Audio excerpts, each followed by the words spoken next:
It's an unusual carol in several respects. It's actually a combination of two carols. Isn't that interesting? The first one is a paraphrase of Luke chapter 2, verses 8 through 14. Angels we have heard on high, sweetly singing o'er the plains, and the mountains in reply echo back their joyous strains. The second one uses the hymn tune of Gloria from a traditional French song. James Chadwick, 1813 to 1882, tells you when he was alive, was a Catholic bishop who took an original French song, and I can't say the French right, Les Anges dans sus campagnes or something like that, and skillfully paraphrased them into a beautiful lyric that he wrote in 1862. His colorful words paint a picture of the unassuming shepherds whom the Lord chose to have the announcement of the Savior's birth given to them. To me, that's always fascinating. Yes. God didn't choose the kings, didn't choose the princes or anybody special. He announced to the shepherds. And when they were in Egypt, when Joseph was there, the Egyptians, it was an abomination for the Egyptians to eat with the shepherds. And that's whom God chose to announce his coming. Yeah. So it was not the kings or prominent people. Our heavenly shepherd proclaimed the wonderful news to lowly shepherds. God is our shepherd. Yes. And I've even written one song. I don't know whether we'll get it. It's such a short song, but I got it from Bob Taylor, who was the pastor at Pensacola years ago. I was driving my car one day, and I had his tapes, cassette tapes of his messages, and I heard him say, "God is so great and we're so small." I wrote a song on that. And the last, he's my shepherd, I'm his sheep. And so that's what it's talking about. Our shepherd who takes care of us chose to announce his coming through the angels to the lowly shepherds. The music of both the stanzas and the chorus of this carol have been skillfully composed. The first section exhibits a melody of 7 notes in measure 1 and 2 that repeats itself in measure 5 and 6.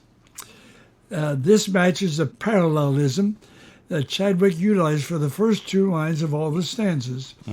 Angels we have heard on high, that's the phrase.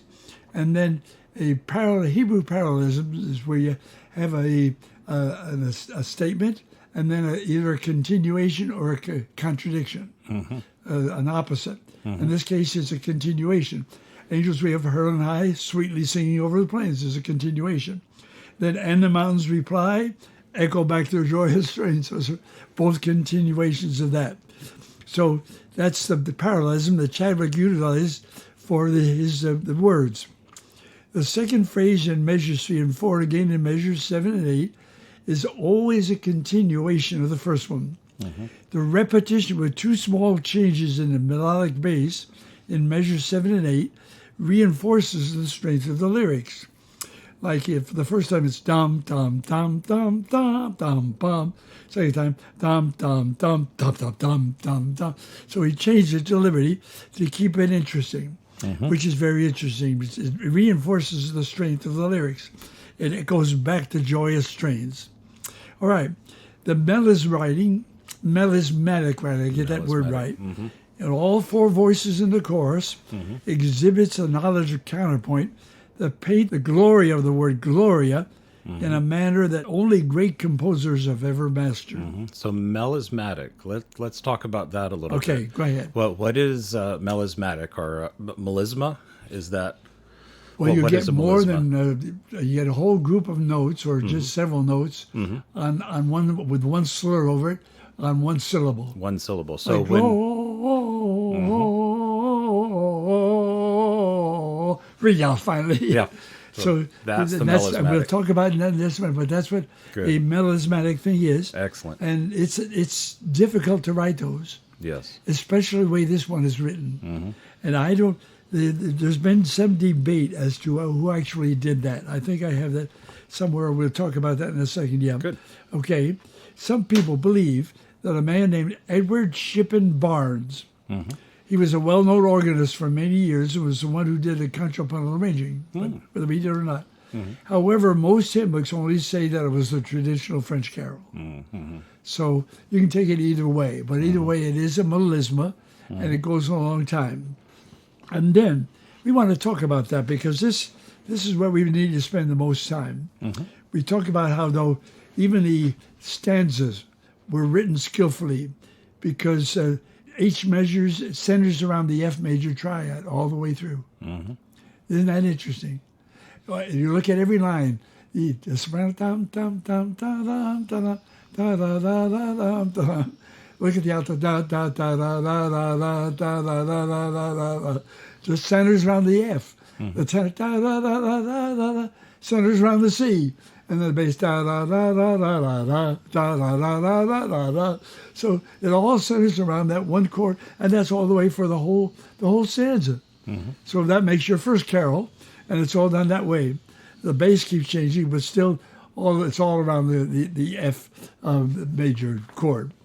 So then we come to that chorus, which is the masterful style, skilled in composing.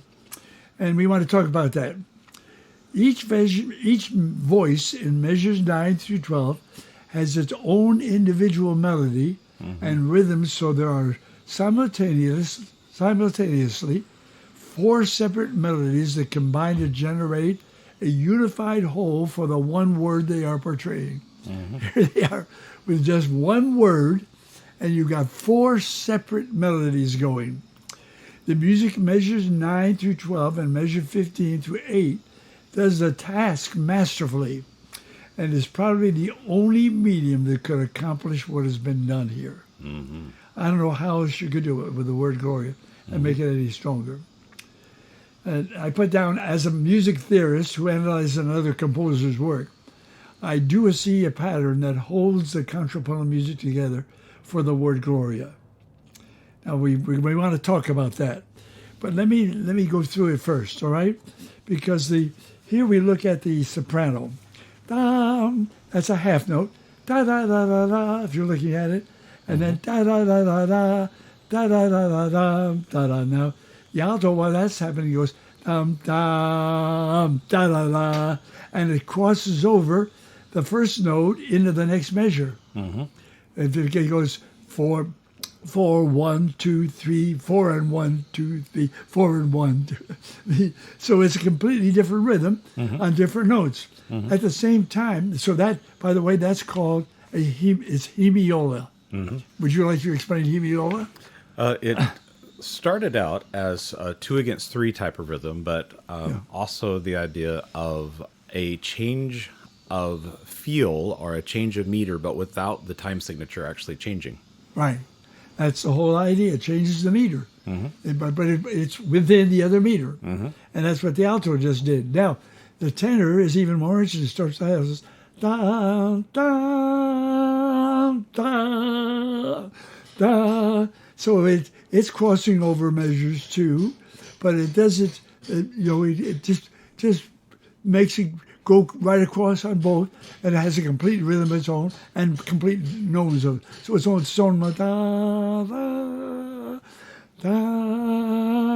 da, dum, dum, dum, finally. And then the bass, dum, da, dum, da, da, dum, da, da, dum, da, da. So you have 4 separate melodies, but when you put them, and we hope to get a quartet to sing that for you, so you can hear all the 4 parts.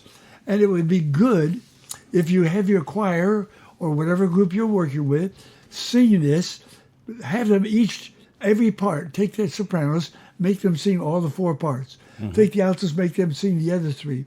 So they begin to know what the other, so that when they sing, they know they can fit their part right in as it belongs. Because then when it repeats, it does it all over again the same way, and each voice has a rhythm of its own. So that's the way it does. Now, what I have done as a musician and as a theorist, and Dr. Willingham, you will appreciate this, and you probably saw it too. I said, I analyzed another composer's work. I do see a pattern that holds the contrapuntal music together for the Gloria. At first glance, it's difficult to see.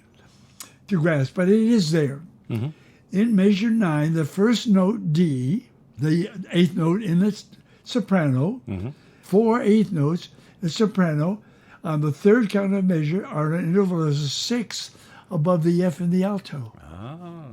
Isn't that interesting? Yeah. There's that So it's a sixth above. So each way one, from that to the alto on that time, it's a sixth above. When you go to measure 10, soprano's on a C, the alto's on an E. That's a sixth. When you go to a measure, the soprano's on a B flat, alto's on a D. There's your sixth. But now look at the tenor. On measure 9, on the D, that's exactly an octave from the soprano, D. When you get to measure 10, the sopranos and the tenor are exactly an octave apart. And then you get to measure 11, are exactly an octave apart.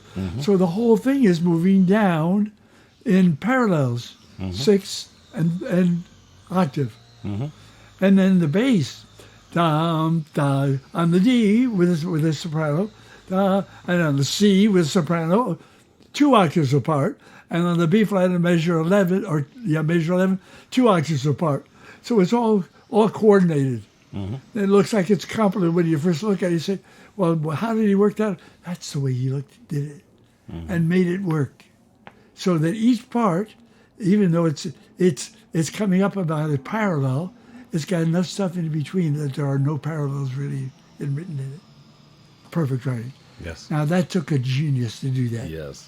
Whether this man, whose name we gave before, was Edward Shippen Barnes, he was a well-known organist, whether he actually did or not, whoever did it. And they painted the word Gloria like no one could ever do it better that I know of.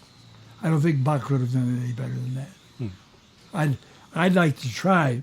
I'd like to try in something maybe that I write. I've never tried it, but to see if I can work it out like he did, give each line a separate rhythm as well as a separate melody, Right. and make it all fit together so that it all comes out in the end and makes sense. Glory. How else could you say Gloria? Like, or it's amazing. And it fits together. Now your choir's going to get and say, we'll never figure it out. I say, well, now have them see each interval apart. Then they'll know how theirs fits. And explain to them what hymniola is. Don't be afraid of that term. No. It's a fancy term, Hemiola, hymniola. And if you look at music, it's amazing how much composers do it. Yes. Bach did it.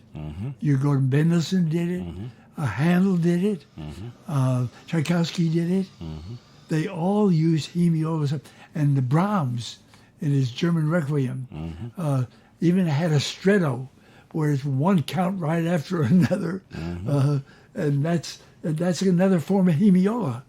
And there in that chorus that you're familiar with, "How Lovely is Thy Dwelling," the tenor and the soprano are in hymniola with each other, and the bass and the alto are in hymniola with each other, Right. and it goes all over the place, but it fits together perfectly. Yes. Because that's what Brahms is doing. Yes. He's painting the words. Yes. So that's what we want to do. And even in this carol, you get the same thing. Thank the Lord for it. Next time you sing it, you'll know more about it. Yes. Don't ignore it. Good. This does not cancel the effective change in the style for the two measures that follow each of those colorful lines of music for the word Gloria that we just talked about.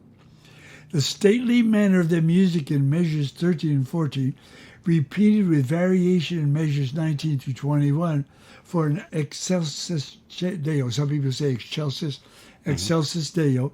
Glory to God in the highest is what those Latin words mean. Is another example of word painting where regal music with consecutive quarter notes, all four voices, is the best vehicle for transporting these glorious words. And if you look at it, you'll see that the words are, when it comes to that, in excelsis Deo, or the bass, in excelsis Deo. That's as stately as you can make it, and goes against the Alleluia which we've been through. So again, he's word painting and making the music say what he wants it to say. And you'll find this carol in the Majesty hymnal at hymn number 196, in Rejoice Hymns, hymn number 225, and in Hymnos Maestosos, hymn number 188. Thank you so much for joining us on the We Seek Wisdom podcast. We hope this has been a help and encouragement to you. And if so, please consider subscribing and sharing with your friends. And when you subscribe, click that notification bell so that you know the next time we have a We Seek Wisdom podcast.